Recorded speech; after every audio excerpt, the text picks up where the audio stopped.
আসসালামু আলাইকুম সবাইকে। দেশ এবং দেশের বাহিরে আপনারা যারা আছেন সবাইকে মাহে রমজানের শুভেচ্ছা। রমজান আমাদের মাঝে প্রত্যেক বছর আসে আত্মশুদ্ধির উপলক্ষ নিয়ে। আমাদের যেই জড়া কুরিপু, পরহিংসা, পরশ্রী কাতরতা, রাগ, ক্ষোভ সবকিছুর ঊর্ধ্বে উঠে আমরা যেন আমাদের ইফতার, আমাদের সাওম, আমাদের তারাবি এই প্রত্যেকটি উপলক্ষের মধ্য দিয়ে আমরা যেন আত্মশুদ্ধির উপলক্ষ খুঁজে নিতে পারি।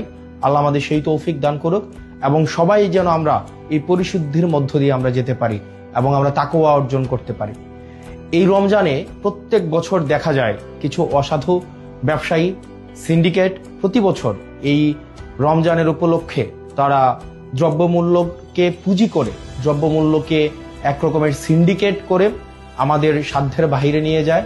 আমাদের জনগণের যেই সাধ্য মূল্যের বাহিরে এই আমাদের নিত্য প্রয়োজনীয় যে বিষয়গুলো রয়েছে, ছোলা, মুড়ি, তেল এবং নিত্য প্রয়োজনীয় যে বিষয়গুলো রয়েছে, তেল, গ্যাস, এই প্রত্যেকটি বিষয়কে দেখা যায় সিন্ডিকেট করে সাধারণ জনগণের সাধ্যের মধ্যে, সাধ্যের বাহিরে নিয়ে যায়।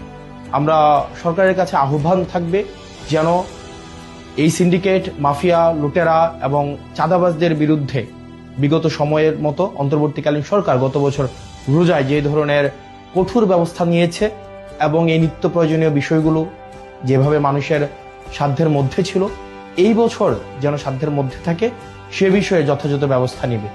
একই সাথে সাথে এই রমজানে আমাদের দেখা যায় প্রত্যেক বছর বিদ্যুতের যেই ঘাটতিটা ঘটে সেটা আমরা গত বছর দেখতে পাইনি।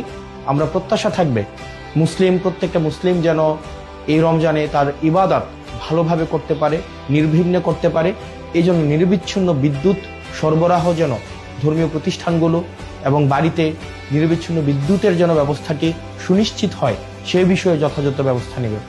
আপনারা দেশে এবং বিদেশে যারা আছেন এই রমজান উপলক্ষে আমাদের মধ্যে যেই ধরনের নেতিবাচক বিষয়গুলো রয়েছে সেগুলো অতিক্রম করে বাংলাদেশের জন্য, প্রত্যেকটি মানুষের জন্য আমরা যেন ইতিবাচকতার বার্তা নিয়ে আসতে পারি। আল্লাহ আমাদের সেই তৌফিক দান করুক। সবাই ভালো থাকেন, সুস্থ থাকেন। রমজান আমাদের মধ্যে রহমত এবং বরকত নিয়ে আসুক। আসসালামু আলাইকুম ওয়া রাহমাতুল্লাহি ওয়া বারাকাতুহু।